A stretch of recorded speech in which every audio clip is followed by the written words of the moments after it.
Bom dia, alunos do terceiro ano do Itinerário Caone. Hoje nós estamos aqui para uma aula um pouco diferente do que a gente costuma ter toda semana. Eu creio que todos os que estão aqui com o objetivo de recuperar a nota têm total condição de atingir esse objetivo. E para isso a gente fez uma aula bem voltada para os assuntos que vocês precisam saber para a R. O calendário da R ele vai ser divulgado e a prova vai ser pelo AVA, como vocês já devem estar sabendo, né?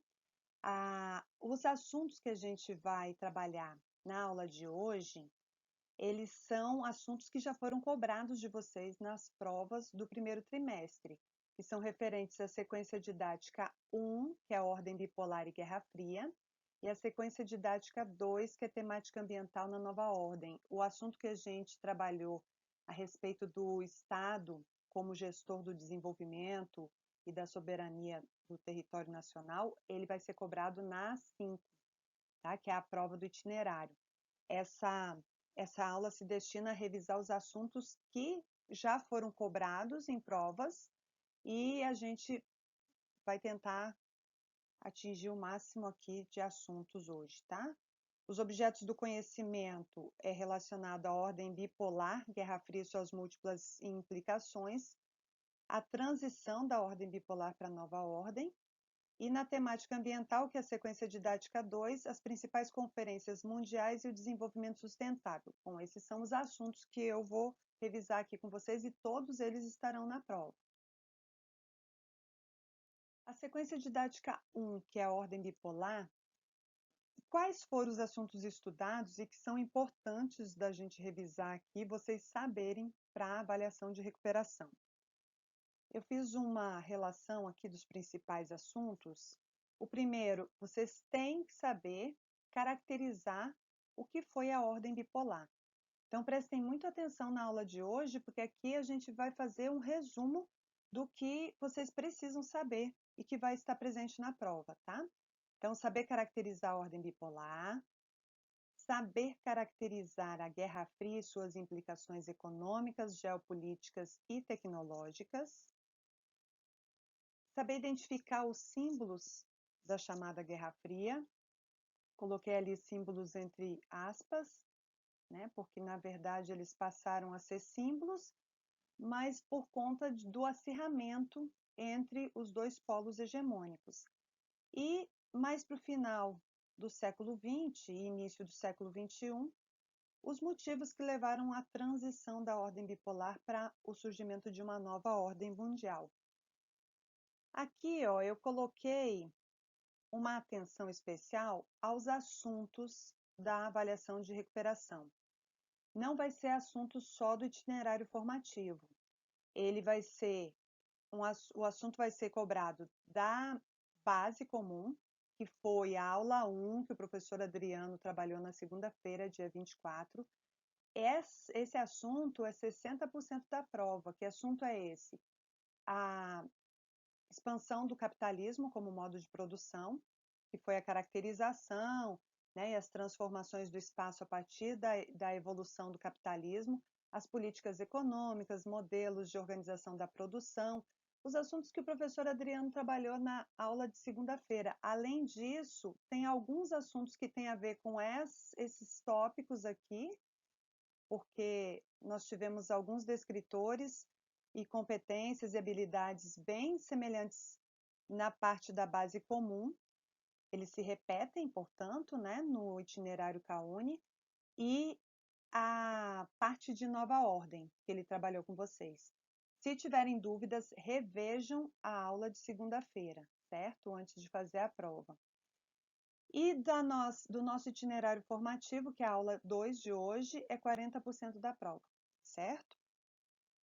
As sequências didáticas são, só para relembrar, ordem bipolar. No caso da ordem bipolar, a gente tem a Guerra Fria, que é um período dentro da ordem bipolar, e a temática ambiental na nova ordem.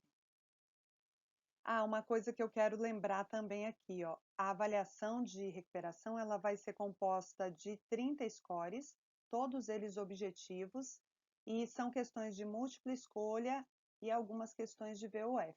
Tá? Nesse total aqui de 30 scores está distribuída dessa forma, então a prova é toda objetiva. Começando a recordar aqui os assuntos relacionados à sequência didática 1, ordem bipolar e configuração mundial e europeia. Relembrando nosso velho conhecido, este mapa da ordem bipolar com as suas áreas de influência. Então, bipolar porque eram dois polos, um composto de países socialistas, que aqui está representado pela cor laranja, e outro composto de países capitalistas, que está representado pela cor verde. O que é preciso saber? Como que essa configuração se deu, que eram dois polos, não necessariamente divididos em hemisférios, mas ficou conhecido esse período como conflito leste-oeste, porque o principal líder do bloco capitalista estava no hemisfério oeste e o principal líder do bloco socialista no hemisfério leste. Mas não foi esse o critério de divisão. Tá? O que estabeleceu, o padrão de poder que estabeleceu as nações hegemônicas após a Segunda Guerra Mundial foi o bélico. Então, quem tem mais poder é quem tem mais armamentos para defender as suas áreas de influência. Aqui nós temos a divisão do mundo em dois polos. As áreas de influência capitalistas estão identificadas.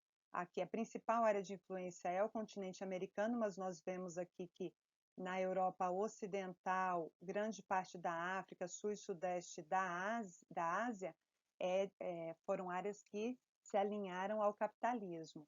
E a antiga União Soviética, a Mongólia, a China, alguns países do sudeste da Ásia, Mongólia, Angola, Mongólia é aqui em cima, né? Moçambique, Angola, a Europa Oriental e Cuba se alinharam, adotaram o socialismo. Não necessariamente o socialismo soviético, como é o caso aqui da China, que adotou o socialismo, mas não foi o socialismo soviético. Esse socialismo a gente chama de socialismo real. Essa divisão, ela também foi adotada no continente europeu. E aí você vai ter uma divisão, uma linha geopolítica estratégica, que era a Cortina de Ferro, que ela não surgiu logo após a Segunda Guerra Mundial, ela foi estabelecida a partir da intensificação das divergências entre socialismo e capitalismo, que vai separar aqui, ó, tanto a Alemanha oriental da Alemanha ocidental. Ela não era um muro, ela era uma linha geopolítica que dividia e separava os países do leste europeu que foram satélites da União Soviética ou que adotaram o socialismo, dos países capitalistas, certo? Então aqui tem bloco comunista, mas eu prefiro chamar de bloco socialista, porque o comunismo foi um estágio do socialismo, de acordo com o socialismo teórico, que não chegou a ser adotado, mas a gente volta e meia ouve falar aqui de China comunista ou União Soviética comunista, mas na verdade eles adotaram um sistema de produção socialista. E o bloco ocidental, que era o bloco capitalista. Vamos caracterizar mais alguns aspectos aqui dessa ordem bipolar e da Guerra Fria. Bom, pessoal, além de saber como que ficou a configuração do globo na regionalização da ordem bipolar e da Europa, é importante vocês também saberem alguns detalhes a respeito da divisão da Alemanha e da cidade de Berlim. Então, vocês têm que saber como que ficou a ocupação da Alemanha. No caso, antes do final da Segunda Guerra Mundial, os aliados, eles estabeleceram como ficaria a divisão da Europa com a Conferência de Yalta. Então, a União Soviética, França, Estados Unidos, Inglaterra, eles estabeleceram como que ficaria dividida a Europa geopoliticamente, em Europa Oriental socialista e Europa Ocidental capitalista. A Alemanha não foge a isso, só que a conferência que estabeleceu a divisão da Alemanha foi a Conferência de Potsdam em 1945, a partir de 1945. Então, vocês podem ver aqui ó, que foram 4 áreas de ocupação, lembrando né, que a cidade de Berlim ficou dentro da zona de ocupação soviética, que era correspondente à parte oriental, e a parte ocidental ficou ocupada por países aliados capitalistas, os Estados Unidos, a zona norte-americana, a zona francesa e a zona inglesa. Mais para frente, com o aumento das divergências entre socialismo e capitalismo, a cidade de Berlim sofreu um bloqueio por parte por parte da União Soviética, só que não obteve êxito. A gente já viu nas aulas anteriores, né, que durante 11 meses a parte ocidental de Berlim ficou sendo abastecida por via aérea, mas por via terrestre nada entrava em Berlim Ocidental. Após esse bloqueio, é que vai dividir oficialmente em Alemanha Oriental ou República Democrática Alemã, que de democrática só tinha o nome, né?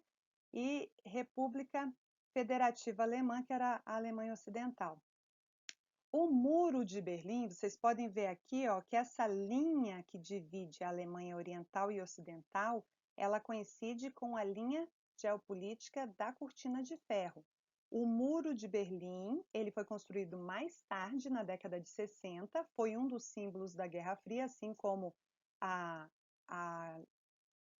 Cortina de Ferro acabou sendo também considerada um símbolo da Guerra Fria, mas ele dividiu fisicamente e oficialmente, a partir da década de 60, a Berlim Oriental e Ocidental. Prestem bem atenção nisso para não errarem na prova, tá? Porque pode ter algum questionamento em relação a isso, e a Cortina de Ferro, que dividia a Alemanha Oriental e Ocidental e a Europa, não é o mesmo que Muro de Berlim.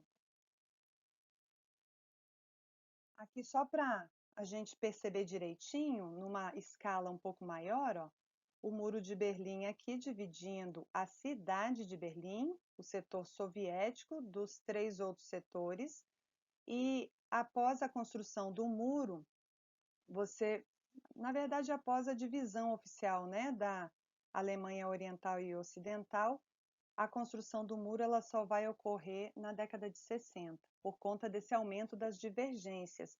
E a partir do momento que construiu o muro, ele ficou dividindo oficialmente até 1989, quando ocorreu a queda do Muro de Berlim. Esses checkpoints aqui eram os pontos de passagem onde você tinha como passar da Berlim Oriental ou Ocidental. Então, para você passar de uma Berlim para outra após a construção do muro, você tinha era bem rigoroso, você tinha uma fiscalização bem rigorosa. Bom, dos assuntos da sequência didática 1, aqui a gente já vai finalizando com essa parte da transição da ordem bipolar para a nova ordem mundial. Então, eu quero relembrar algumas coisas importantes antes de passar para a temática ambiental na nova ordem. O mundo bipolar após a Segunda Guerra Mundial, dividido em 2 polos, estabelecidos a partir de um padrão de poder bélico. Então, foi ele que estabeleceu, após a Segunda Guerra Mundial, quem era mais poderoso, então, quem tinha mais armas, para defender as suas áreas de influência. Então, a partir disso, você vai ter disputa em várias instâncias. Quem estabelece o padrão de poder é o poderio bélico, mas a disputa ela não chegou a ser armada direta entre as duas superpotências, isso é muito importante de relembrar, mas ocorreram vários conflitos paralelos, com participação indireta dessas duas grandes potências. Então, uma coisa importante de relembrar, para manter a área de influência na parte econômica, foi estabelecido o Plano Marshall, que ajudou a reconstruir os países, principalmente da Europa Ocidental, após a Segunda Guerra Mundial. Na área bélica, houve uma corrida armamentista e aeroespacial, já que o padrão de poder era bélico, e para firmar alianças, no lado capitalista surgiu a OTAN, que é a Organização do Tratado do Atlântico Norte, que era composta pelos Estados Unidos, Canadá e países da Europa Ocidental, e do lado socialista, o Pacto de Varsóvia. Isso é importante saber também, tá? Então, do lado capitalista, a aliança militar foi a OTAN, e do lado socialista, a aliança militar foi o Pacto de Varsóvia. Além disso, lembrar dos símbolos da Guerra Fria, que ocorreu, para manter essas áreas de influência, ocorreu essa disputa armada e aeroespacial, então as duas potências se armaram até os dentes, né? Se elas chegassem a se enfrentar, diretamente poderia ter uma guerra atômica ou uma terceira guerra mundial. Foi o que quase aconteceu em 1962 com a crise dos mísseis, que foi um embate entre Estados Unidos e União Soviética por conta da construção de bases de lançamento de mísseis na ilha de Cuba. Então, essa crise dos mísseis ela envolveu Cuba, a antiga União Soviética e os Estados Unidos. Ela durou 13 dias, mas quase foi um dos conflitos mais sérios envolvendo as duas superpotências, porque quase ocasionou uma terceira guerra mundial. Mas, fora isso, eles não chegaram a se enfrentar diretamente, mas apoiaram alguns conflitos, como a Guerra da Coreia, a Guerra do Vietnã, Afeganistão. E aí você vai ter também, como os dois tinham muitas armas e não chegaram a se enfrentar, foi denominado de Guerra Fria, ou alguns materiais vocês podem ouvir falar de coexistência pacífica, ou também outra expressão que também é usada, coexistência pacífica ou equilíbrio do terror, porque os dois tinham armas suficientes para destruir um ao outro, tá? Então, acho que eu não esqueci de nada aqui em relação a essa parte de bipolarização.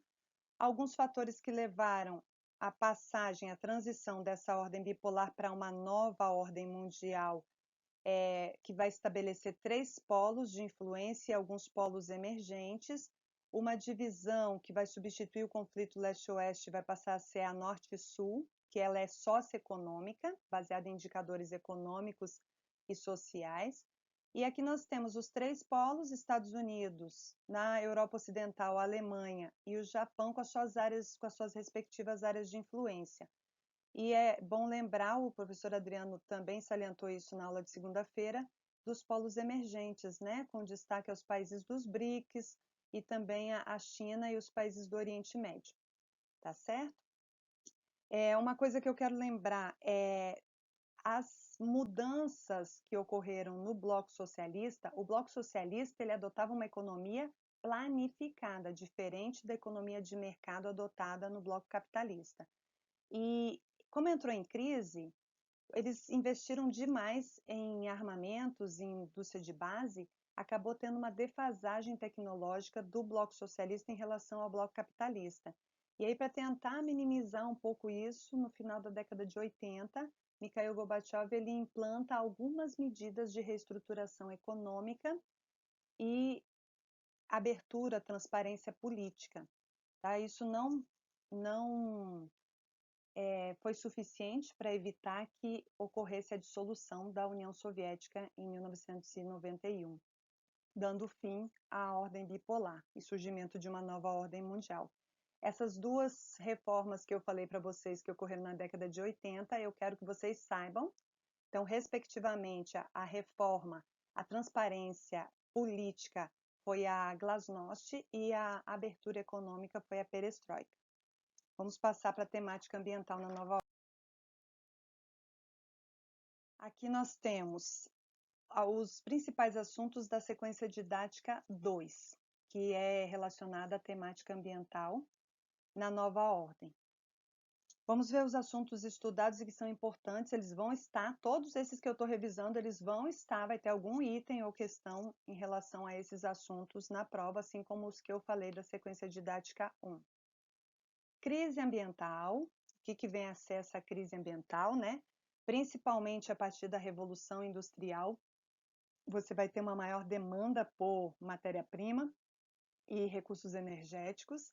Isso faz com que o meio ambiente e os recursos naturais eles passem a ser mais explorados e o espaço geográfico passe a se organizar de uma forma diferenciada. Por exemplo, a população que predominantemente ela era rural e desenvolvia atividades primárias passa gradativamente a ser urbana e industrial.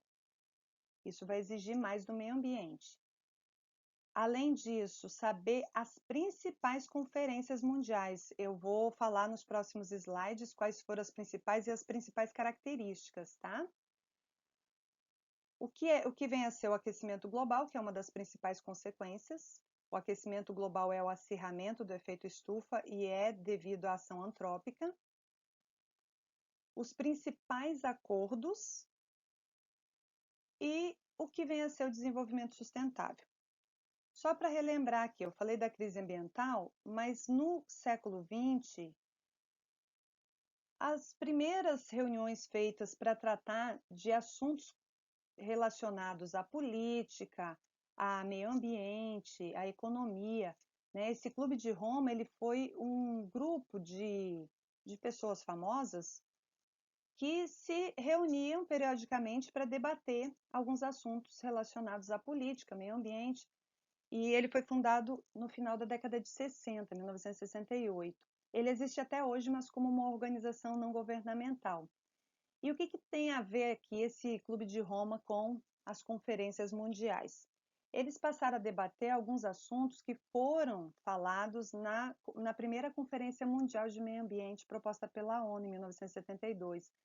O documento ele gerou um best-seller que é chamado de Os Limites do Crescimento, que é um relatório conhecido, um livro, ele virou um livro, mas é um relatório que ficou conhecido como relatório do Clube de Roma. E aqui eu coloquei uma imagem só para lembrar, né, o que esse relatório, a principal ideia desse relatório é que eles questionavam o crescimento populacional e que se a Terra, a população da Terra continuasse crescendo no ritmo que estava crescendo, a necessidade de recursos naturais e energéticos não ia ser suficiente para abastecer todo mundo, né? Então, eles questionavam muito o modelo de desenvolvimento econômico e vem a ser uma ideia que tem a ver com pensamentos neomalthusianos, né, pessoal? Aquelas teorias populacionais, demográficas. Bom, quais são as principais conferências mundiais que eu quero revisar aqui com vocês? São 4. Se tiver questão na prova a respeito das conferências mundiais, vai ser a respeito de uma dessas 4 conferências aqui. As 2 principais é a primeira, que foi o marco, né? Algumas ideias importantes aqui a respeito dessa conferência. Ela foi um marco histórico das políticas de gerenciamento ambiental. O objetivo, as discussões foram relacionadas a diminuir os impactos ambientais negativos, foi uma tomada de consciência do desenvolvimento econômico que estava se obtendo até então. E dessa conferência foi assinada a Declaração de Estocolmo, que ela estabelece princípios de responsabilidade em relação à preservação do meio ambiente.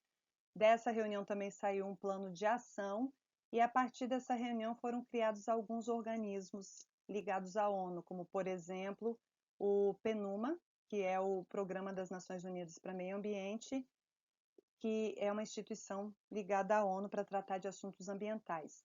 A outra conferência importante foi a que ocorreu já na nova ordem, ó. Foi a primeira conferência que ocorreu a partir da nova ordem mundial. A nova ordem, ela inicia em 1991 com o fim da bipolarização, e em 1992 foi feita a Conferência do Rio de Janeiro, que foi conhecida como Rio 92. Ela foi uma conferência importante, porque saíram documentos como a Agenda 21 e começou a se falar de desenvolvimento sustentável oficialmente. Além disso, a partir dela passa a ter as discussões a respeito de mudanças climáticas, que é conhecida como COP, ou Conferência das Partes. As 2 outras conferências, que foi a Rio+10 em Joanesburgo em 2002 e a Rio+20, que voltou a ocorrer no Rio de Janeiro em 2012, elas basicamente retomaram os compromissos estabelecidos em relação ao desenvolvimento sustentável. Bom, a respeito dos acordos ambientais supranacionais, os que eu quero destacar com vocês a partir da década de 70 são 3. O relatório Brundtland, que é de 1987, que é um documento que ficou conhecido como Nosso Futuro, Nosso Futuro Comum. Ele é que dá a definição oficial de desenvolvimento sustentável e sustentabilidade. Eu vou falar um pouquinho mais dele mais à frente. O Painel Intergovernamental sobre Mudanças Climáticas, o IPCC, que é um grupo de cientistas ligado à ONU, que foi estabelecido foi estabelecido pelo PNUMA a partir de 1988, que é um grupo que estuda a respeito de mudanças climáticas e aquecimento global. São assuntos que são discutidos nas conferências das partes. E as conferências das partes, elas foram criadas a partir de 1995, a primeira COP ocorreu, né, que foi na Alemanha, e a segunda COP que foi na Suíça. O compromisso é principalmente estabelecer metas para redução da emissão de gases estufa para evitar o aquecimento global. Só para relembrar aqui o aquecimento global e as mudanças climáticas. Nós temos o efeito estufa, que é um fenômeno natural imprescindível para a nossa manutenção na superfície terrestre, mas que, devido à grande quantidade de emissão de gases estufa, principalmente a partir da queima de combustíveis fósseis, foram constatadas temperaturas gradativamente aumentando. Isso levou ao acirramento do efeito estufa e o que a gente chama de aquecimento global. E na linha que há um certo consenso de que as ações antrópicas levam a esse aquecimento global. Esse gráfico ele é um gráfico que está no material de vocês, eu coloquei aqui só para lembrar que a partir da Revolução Industrial, principalmente a partir do século XIX, você vai ter um aumento gradativo da temperatura média do planeta, e esse fenômeno a gente chama de aquecimento global. O Protocolo de Quioto, que foi a Conferência das Partes de 1997, ele estabeleceu metas para a redução da emissão desses gases estufa. E já foi revisado, foi ratificado na década de 2000, já foi revisado, e no Acordo de Paris também houve uma revisão disso, né, das metas estabelecidas. Aqui tem um resuminho que, apesar de estar em francês, tem como ver. Basicamente, eles pretendem revisar essas metas estabelecidas de 5 em 5 anos a partir de 2025. Né, ajuda para os países que não tenham condições de estabelecer um programa para evitar o aumento da temperatura. E o objetivo principal é evitar que aumente mais do que 2 graus a temperatura média do planeta. Então, são medidas adotadas que pretendem reduzir o aquecimento terrestre, evitando assim as mudanças climáticas. E para finalizar, pessoal, nós temos a ideia principal de desenvolvimento sustentável, que foi a partir do relatório Brundtland, que foi uma publicação conhecida como Nosso Futuro Comum, em 1987, foi estabelecida pela Comissão Mundial de Meio Ambiente, que é uma comissão ligada à ONU, e o principal objetivo, e que tem a ver com a definição de desenvolvimento sustentável desse documento, foi apresentar as principais mudanças para que haja uma exploração racional dos recursos naturais. Por isso que a gente costuma dizer que nesse relatório está estabelecido oficialmente a definição do que vem a ser o desenvolvimento sustentável, né? Pensar em explorar racionalmente para que as gerações futuras elas tenham acesso aos recursos naturais.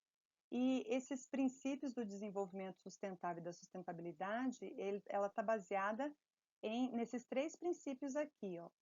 Não tem desenvolvimento sustentável sem a interseção dessas 3 esferas: a preservação e conservação ambiental, o desenvolvimento social e o desenvolvimento econômico. Tá? Isso vai gerar uma ecoeficiência, que é a exploração racional, uma inclusão social e uma justiça socioambiental. Então, esses são os princípios do desenvolvimento sustentável.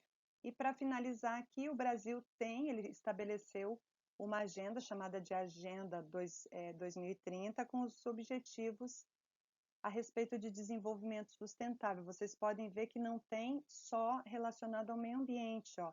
Tem relacionados à questão da pobreza, né? Aqui como a erradicação, a gente sabe que isso não ocorreu, mas o objetivo é diminuir um pouco as disparidades entre os mais ricos e os mais pobres.